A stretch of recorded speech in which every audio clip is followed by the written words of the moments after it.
think a lot of people get confused. I'm sure you probably get people asking you questions all the time. It's like this and this and this, and you're like, that has nothing to do with what the county does. So, and you don't want to be that person that says that's not my department.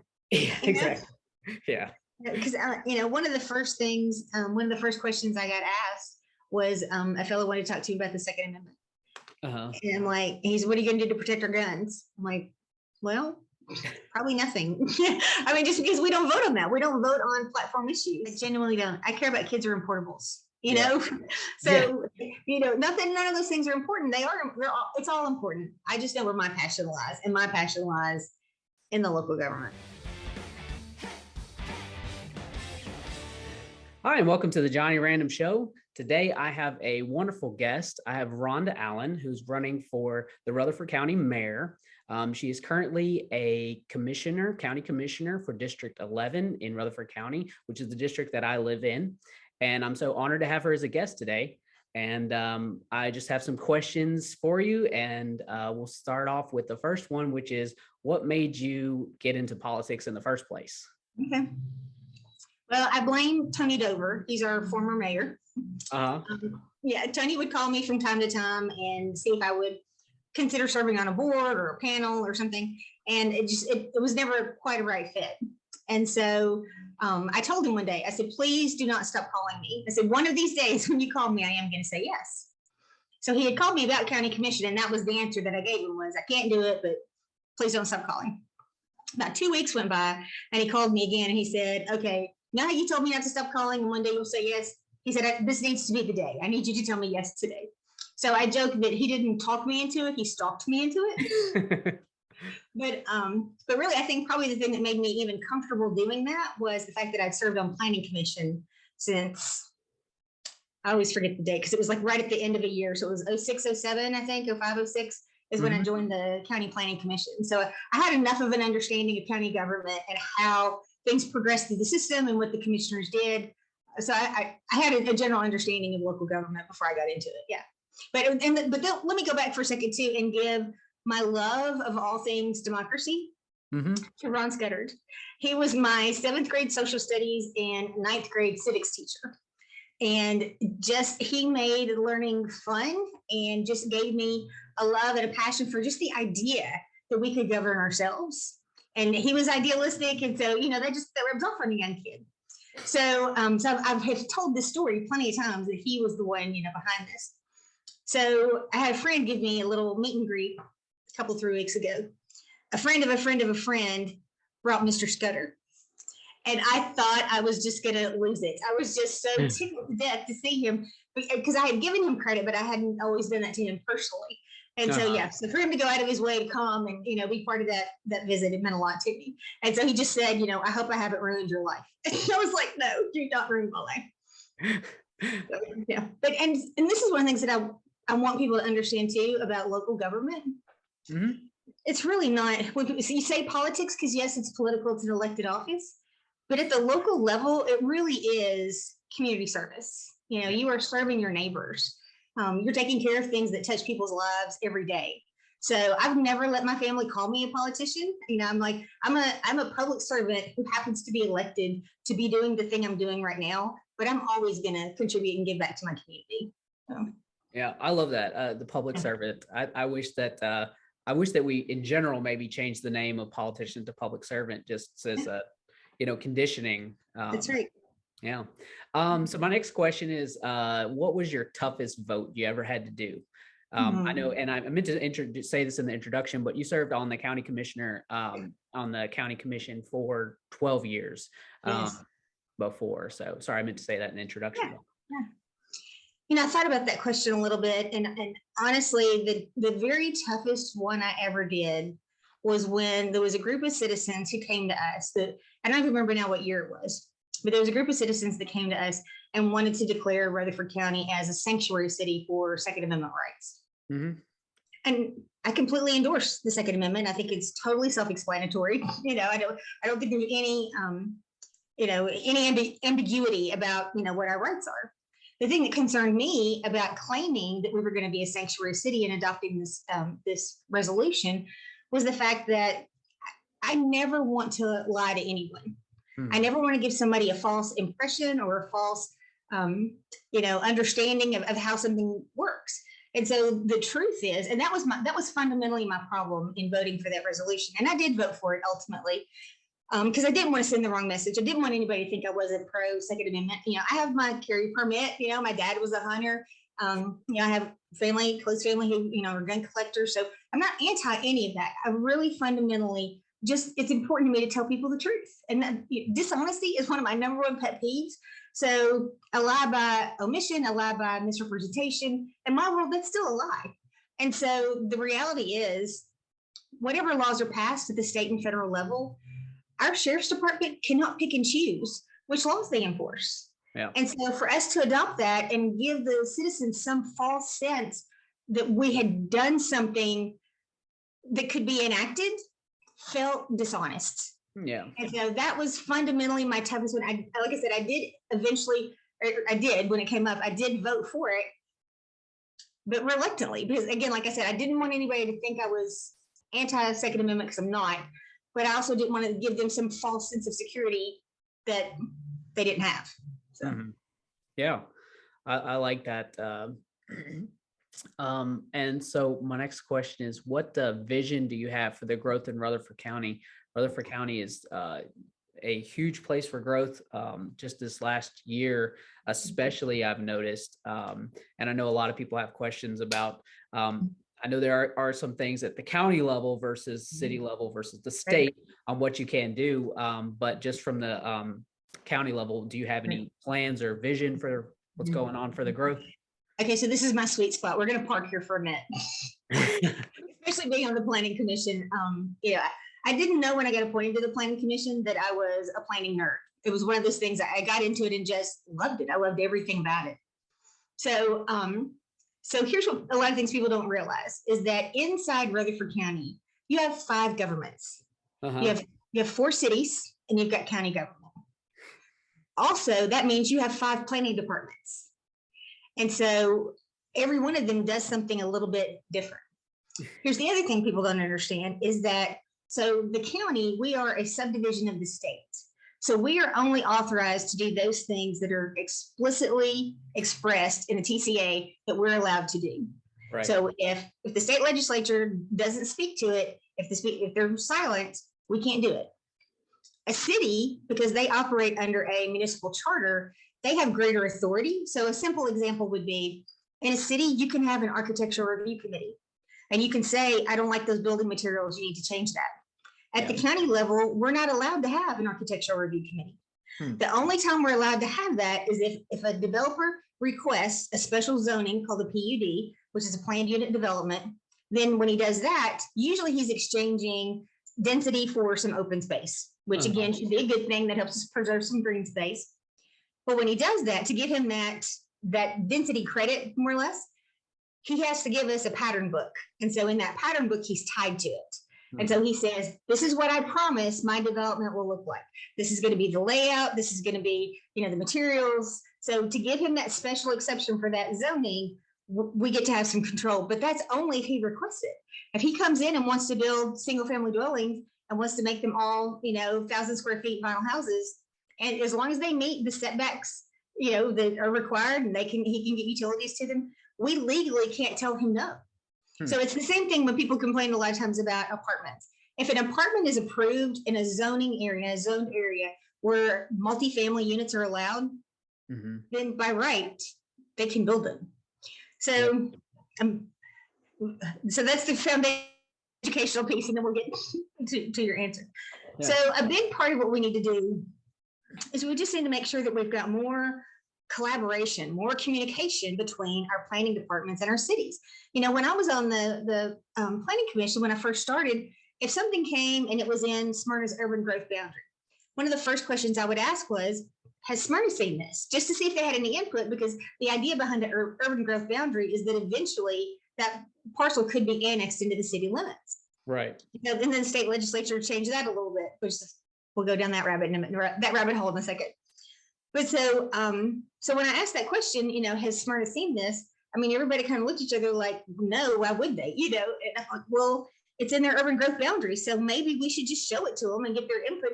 We can't force the developer to do anything, but if Smyrna knows something we don't know, and that's one of the things, so many times in meetings, I tell everybody, what makes you the very most effective in any meeting is knowing what questions to ask.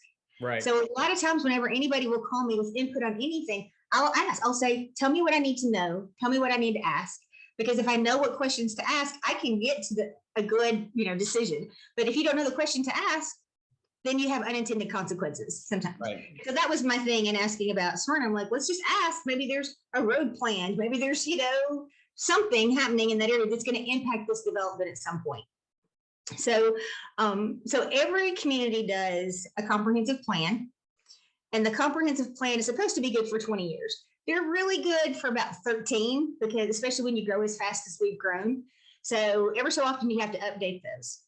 So with your comprehensive plan is basically your land use model. So it's when you say, okay, this is how we expect our community to grow. This is where we expect to be sort of our urban corridors. This is where we expect to see, higher traffic, or this is where we expect to see, shopping and commercial or industrial development. And so you kind of go ahead and pre-plan that you're not zoning, you're not changing zoning, you're anticipating use. And so when you're anticipating use, you can go ahead, you can have some semblance of a plan about how you're going to use that land.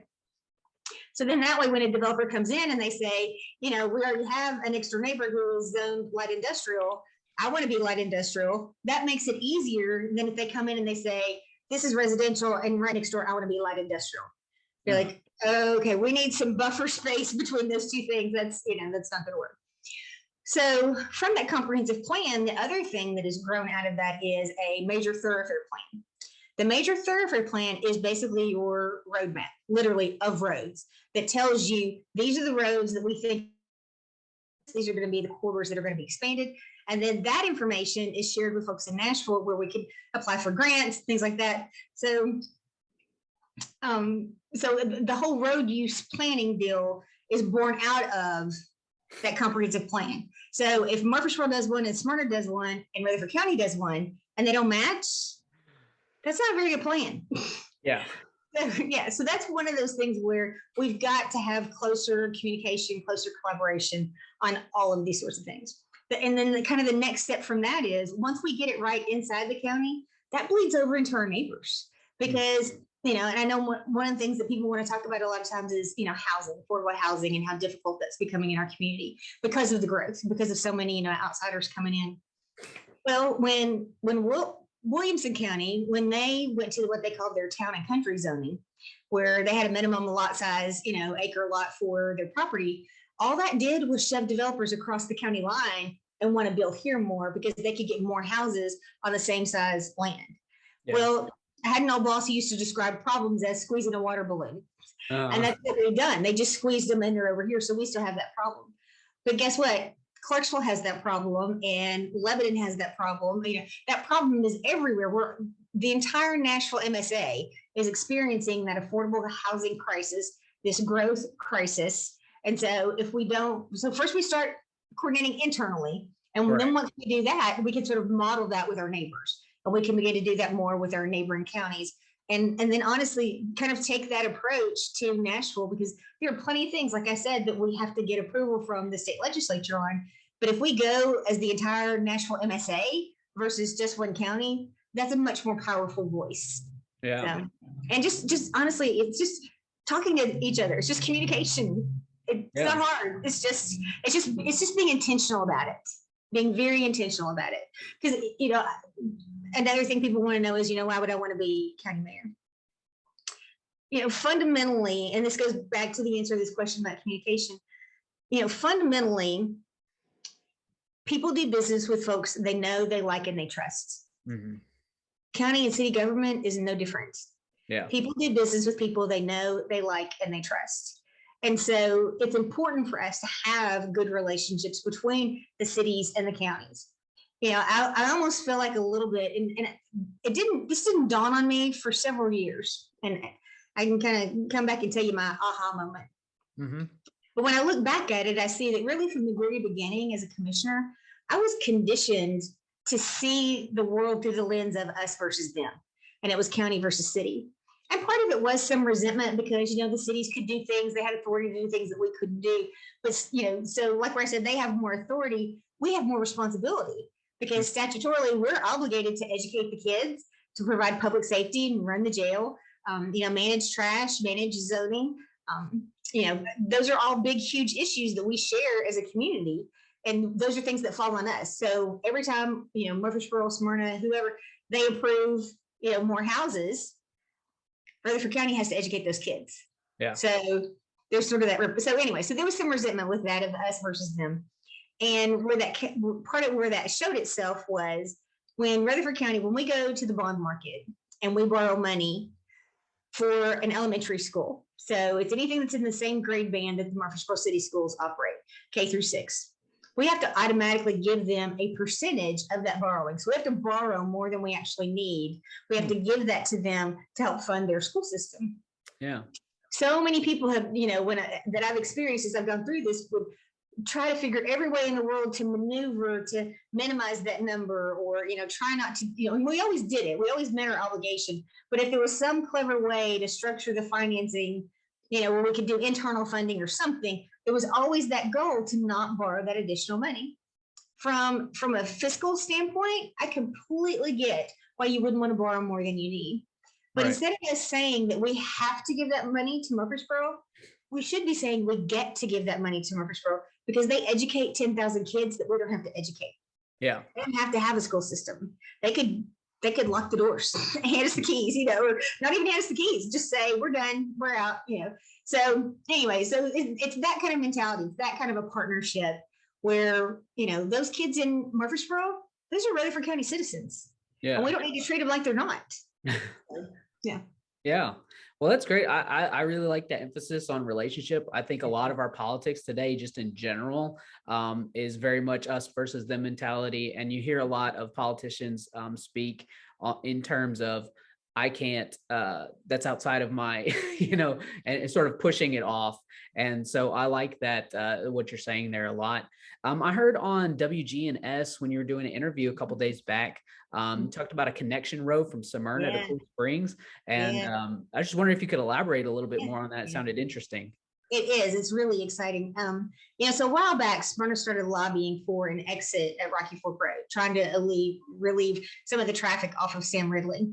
And, the folks in charge of the interstate system came back and they said, listen, we don't approve exits for just a single town. Uh-huh. So the only way we approve, it's a big deal to get exit. It takes a long time to get it, a long time to get it built. So whenever you see it, progress going on at an interchange, just know those people were probably a decade in the waiting for that to happen, if not more. Uh-huh. So they said, if you want that interchange, you're going to have to prove that it supports a regional solution, which again goes back to that thing I was talking about in terms of, this affects all of us. So because, think about all the people that work in Williamson County but live in Rutherford County, so it's the same. It's just like with us going to Nashville. Yeah, exactly. It's the same thing. So the town of Smyrna took it upon themselves because if you drive that area, you see Nolensville and Smyrna are growing together. Yeah. That farmland is getting closer and closer together, but that road has not changed. That road has not been improved at all. Yeah. So instead of them implementing a plan and us implementing a plan, Smyrna said, you know what, we need to plan this together because they also saw where it could be advantageous for us to get that exchange. So it was good for everybody, but it also served a particular need that they had. Mm-hmm. So here's the other thing with that major thoroughfare plan, and I'll kind of loop this all back around. If they identify the road that they want to go to Cool Springs, there's about 3 different options right now of where they're looking at taking it. But basically, you're talking about connecting Annan Springs to McEwen, finding a way to connect that. And then there was also part of the roadmap was showing an improvement to Amable Road and maybe straightening some of that out. And some of that was linked together. Well, they had to bring together 5 different entities to make that happen. And all those people chipped in money for the engineering to make it happen.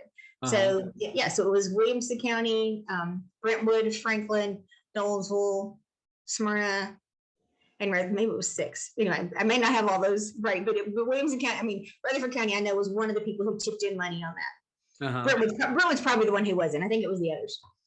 So But if we get that network, if we get that identified, then what we can do is we make that part of our major thoroughfare plan.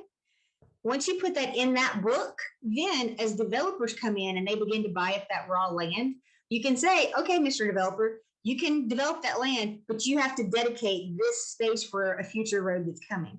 But you have to first have it in that major thoroughfare plan, or they can just build it wherever they want.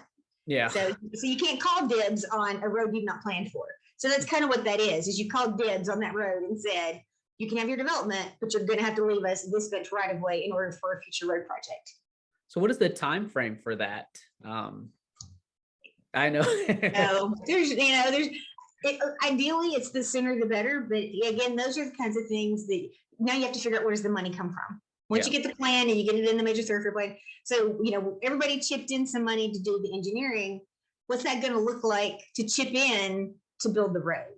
Because like historically in Rutherford County, we don't build roads, we only maintain them. But I think you're going to have to see a shift in that. So, because, in Rutherford County, you've got city roads, county roads, state roads. Yeah. And so everybody has like their own responsibility. So there's plenty of times that, we may approve a subdivision, but it connects to a state road. Well, they have to go to the state to get permission for their connectivity or, how it's going to impact or turn lanes or traffic lights or, whatever. So, it's a long process, but it always ends with, with enough time and money, we can do anything. So now it's just, where's the money coming from? It's really good timing from the standpoint of infrastructure's on everybody's mind, and infrastructure grants are becoming more prevalent right now. And so if you put forward a good plan, then you move up that list, on getting those grants. And here's the other thing, because I've heard Paul Diggs, the TDOT director, say this before. He has a finite budget to care for 95 counties. Mm-hmm. If a community will come to him with some funding for a project, they move up the list because now his budget goes further. Yeah. So that's kind of the magic thing that's got to happen. So again, it's aligning the right people at the right time with the right vision. Yeah, these things don't happen overnight. Yeah, for sure. Well, it's a great answer. So I want to get into the hot topic of today. A lot of people are talking about the landfill. Yeah, that's right. And what solutions do you have for that? Yeah. So I always like to talk in analogies because I think it helps people sort of, word pictures help people understand where we're at. Mm-hmm. So imagine you're a teenager and you've been eating supper your whole life, but somebody else has been paying for it. You've been eating and somebody else paid. Uh-huh. Now you're 21 and you got to buy your own supper. That's where Rutherford County is. We're 21. We're going to have to start buying our own supper. People have grown very accustomed to not paying for waste disposal. They pay for, a private hauler to pick up their trash, but they've never had to pay, any fees. Well, not only have we not had to pay the tipping fees, we've also received a host fee for allowing them to be here. So, in terms of money, it's been a good deal for Rutherford County. In terms of its impact on the environment, no, it's not been good. When that deal was put together, and I wasn't privy to it then, but when that deal was put together, I just can't imagine anybody ever thought they were going to see the level of growth around the area where the landfill exists. I'm sure nobody ever said, hey, let's put a landfill here and then build neighborhoods around it. I am 100% confident that was not the plan. When they put it that far out, it was out. It was a good distance away from anything being close to it. Yeah. So the landfill's there, and we're going to have to sort of write out that contract. I know we're going to end up in court one way or another. There's a couple of different things that are going on right now. We're going to end up in court over it. But the bottom line is that is a contract between Rutherford County and a private entity. And there are certain things that we've already agreed to in that contract. So unless they find the contract void, there's been some talk about that. Has it expired? Whatever. So let's wrap up the what's there now and let's go to the future, because that's really, in my mind, that's one of the biggest issues. Because as soon as the landfill closes and we start on, they will have post-closure maintenance that they'll be responsible for basically forever. And so once you get that landfill capped, the smell's going to go away. So, and that's really the biggest issue right now is the smell. Yeah. There's another big problem that, people know about, which is we haven't addressed yet, which is there's a old county land right next to it that doesn't have a liner. And we don't know what's in it. And so when we start talking about, reclaiming that landfill, getting that stuff out of there, because again, we don't know what's in it. I'm genuinely concerned what we're going to find. I'm genuinely concerned You know how like in an older house, you don't disturb asbestos or you don't disturb, let paint you treated a certain way. My fear is that we're going to get off into something and Lord only knows what we're going to find. So still means we still need to deal with the economic impact the environmental impact of whatever is happening there, because that's right there on our water source. So you can't look the other way, but we need to be super smart about how we approach that one in terms of the reclamation before we turn the first shovel in the ground. Yeah. So now you guys talk about what are we doing moving forward. Mm-hmm. So there's a lot of different options, and with the deal with the landfill is so complicated, and every decision over there has like tentacles. And so every time you make a decision, there's like tentacles that go off of that go on to the next one, that go on to the next one. So there's no quick fix. There's no easy answer to it.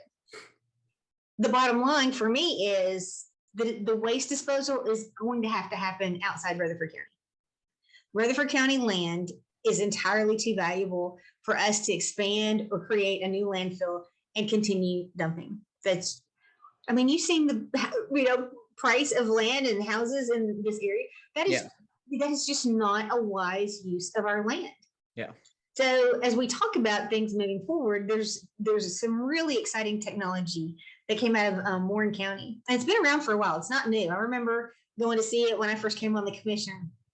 The issue with it at the time was the technology hadn't evolved to the point where the expense met the need. It was too expensive for what we were trying to do. Now they're kind of meeting a little closer, and the technology has advanced even more. So here's the idea behind it. It's a company called Waste Away. People can do their own research, go look it up if they want to. They've got a really fascinating website that explains this much better than I can. I'm going to give you the layperson understanding of it. So they can accept 90% of what goes into the waste stream, which means that only 10% would have to be buried. So they can't take everything, and I'm not even sure what the things are that are excluded, but they can take 90% of the waste stream. Ideally, you would recycle as much as you can and get all the useful life out of any of those materials, and then just take care of the part that is beyond recycling. Yeah. What they do to that garbage is they process it in such a way that it turns into an end product that they call fluff, or there's pellets. It can be compressed into building material, but it can also be used basically as dirt. So that's kind of how it was born, was that down in McMinnville, where all of the nurseries are. That's kind of where it originated from. That was the ideas that it originated from, because you can mix it with traditional soil and it's good. Because so once you do it, once you've processed it completely, it becomes an inert product, which means it's never going to break down any further. There's not going to be leachate. There's not going to be odor. It's just basically dirt. The really exciting piece of that is that, as we've talked about it, the objection to going that route has always been, well, there's no buyer for that product. There's no buyer for that product. Well, in my mind, even if we don't have a buyer for that product, you could still use that material to cap the existing landfill. Yeah. So is that a good use? Because I keep hearing how expensive dirt is. But in the meantime, there are potentially a couple of customers out there that have emerged. One of them is TVA. So in 2019, Waste Away received a letter from the EPA certifying that this product of theirs was what they call an SE3 fuel, which means it burns clean. It's a clean burning fuel. You mix it with coal, and it makes the coal burn cleaner. So the TVA plant, they had their big guys from Washington come down, and they said, if I hadn't seen it with my own eyes, I wouldn't believe it. So if they take that product and they substitute 20% of it out of the steam plant in Gallatin, remove 20% of the coal and replace it with this product in its place, the impact is the equivalent of taking that entire plant and converting it to natural gas. Wow. So it's huge. Yeah. Now, here's the other thing. The other thing that this could be used for, that fuel could be used for, is for a cement kiln. Well, we have one of the largest cement companies in the country in Rutherford County.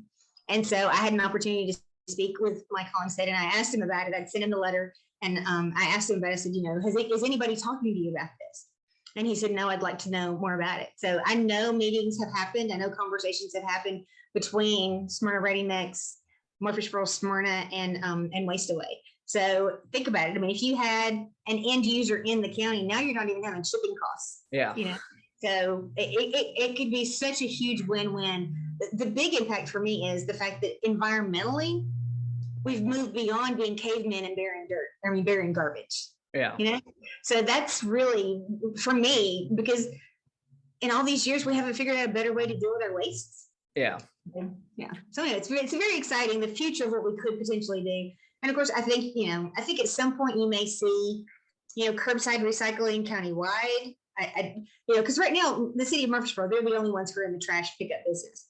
But if we needed to control the flow, if we needed to control the volume to make sure that we had enough to generate inside the county, that we could support that system, because that's the issue with a lot of the solutions that have to do with solid waste, is a lot of these solutions are driven based on volume, which is part of the reason why they bring trash in from outside the county.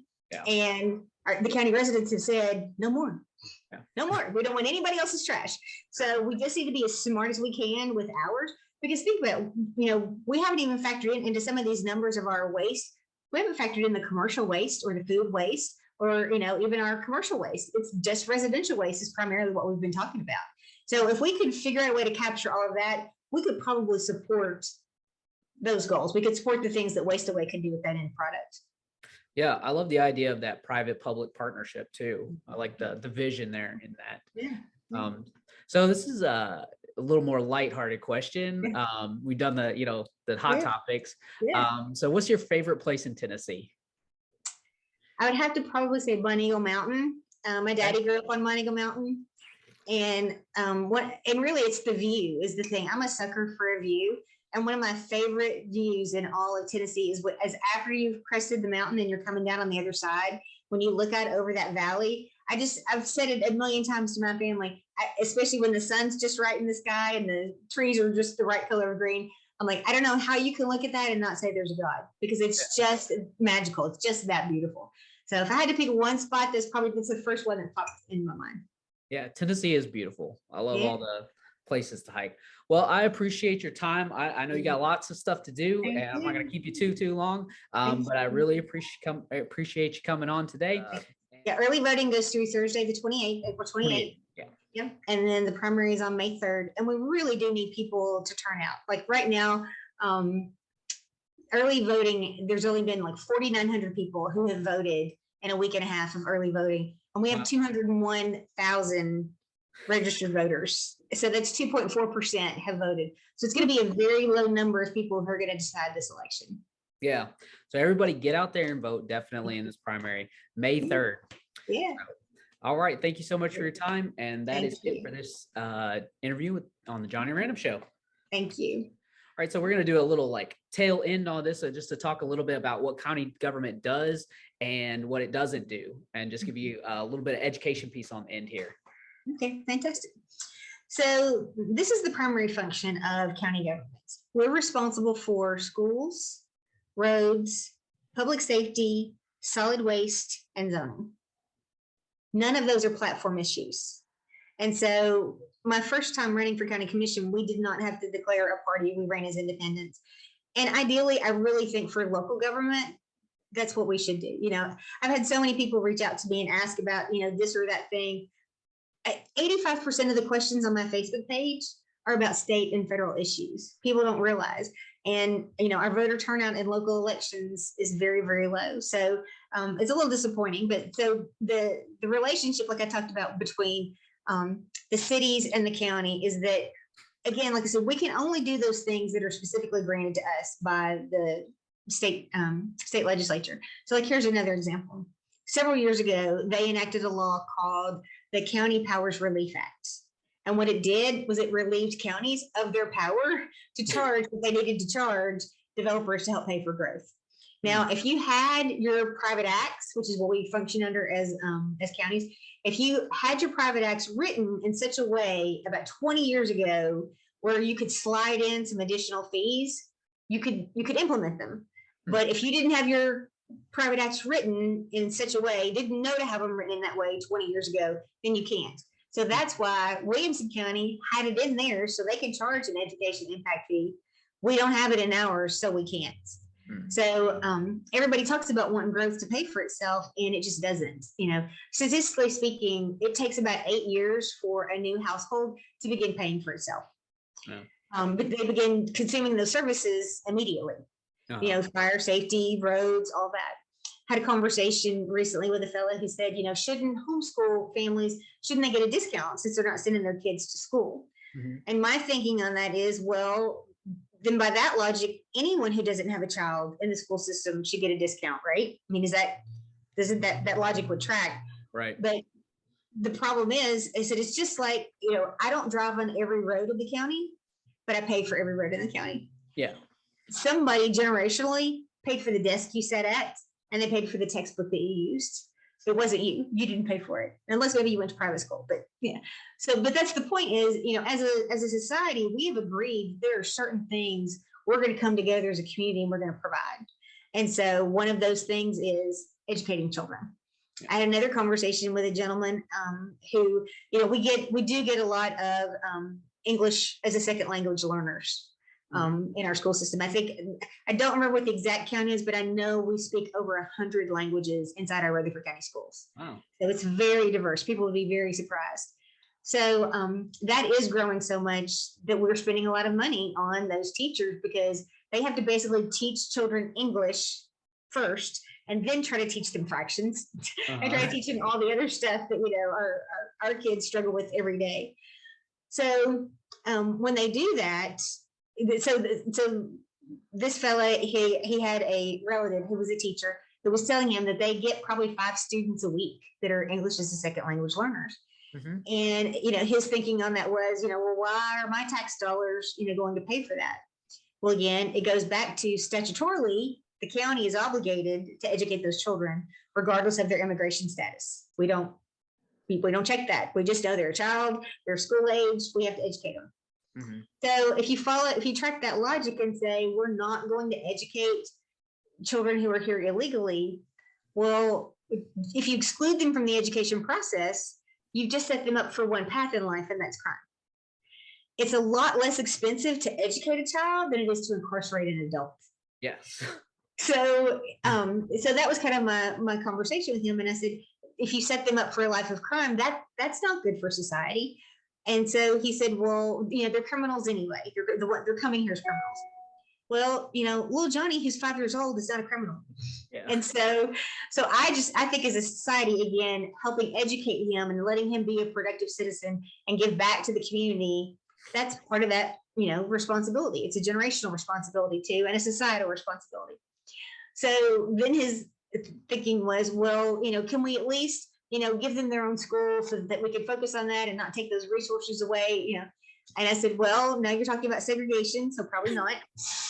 Yeah. But I understand the logic behind what he's saying. Yeah. But, listen, there's a tremendous burden on our teachers and our school system. And they have been so villainized and demonized that it breaks my heart, because I'm telling you, it's like teaching today is like the Peace Corps. I mean, it is hard work. And so I had a chance to visit with a principal who she had been retired about 5 years by the time she and I had this meeting. And, they tell you a lot of stuff when they're not in the positions, after they're gone. And I'm telling you, the stories were heartbreaking. And so, whenever anybody's talking to me, my brain is always in problem solving mode. So as you're talking to me, I'm forming a puzzle piece. And then the guy beside you is talking, I'm forming a puzzle piece. And I'm drawing off the puzzle piece that's in my brain from something I did once before. And I'm trying to figure out how to put all those things together. So I naturally look at ways to overcome objections, overcome obstacles. And so the whole time she was talking, I was listening with just the wheels spinning, trying to anticipate, how can we support her in this? How can we support the school system in this? How can we help them address these dire issues that have nothing to do with educating kids? Mm-hmm. I had nothing. I literally had nothing. And I'm telling you, it haunted me for 2 weeks. I don't think I thought about much else for 2 weeks after that meeting with her. And so it's things like that tell me, teachers have so much more to deal with than just testing and educating kids and parents, and it's just, it's a tough time to be a teacher. So anyway, I veered off a little bit on that. But, okay. But I did want to come back to one thing, and that is on the comprehensive plan. Right now, the county is updating their comprehensive plan, and there are 4 community meetings that are set. And so they'll hold those in different parts of the county where the public's invited to come. They'll have giant maps laid out, and they'll give you just a little bit of a presentation. It's really not much of one. And they just say, go to the map and tell us where you're seeing growth, or where you're anticipating, or where you think we need to have a road, or where we need to preserve green space, and that's just that citizen input piece. And it's a really important piece, because I just, you heard me talk about how all these policies are built from and are launched from this plan. So right. This is a really important time for citizens to show up. So on May 16th at 5:30, there's a meeting at Plainview Elementary. May 17th, 5:30, there's a meeting at Rockville High School. May 18th at 5:30, it's Las Casas Elementary. And May 19th at 5:30, it's the Town of Smyrna Event Center. So, okay. Yeah, so it'd be great. And I'll email you those if you want to put those up somewhere so people can see them. It's really important for people to come to that. Yeah, definitely participate and, and get involved. So, yeah, that's awesome. I appreciate it. And thank you for taking that little extra, journey just to dive in and give us a little bit more. So thank you so much for this time. And we will see you next time on the Jonny Random Show. Thank you. All right.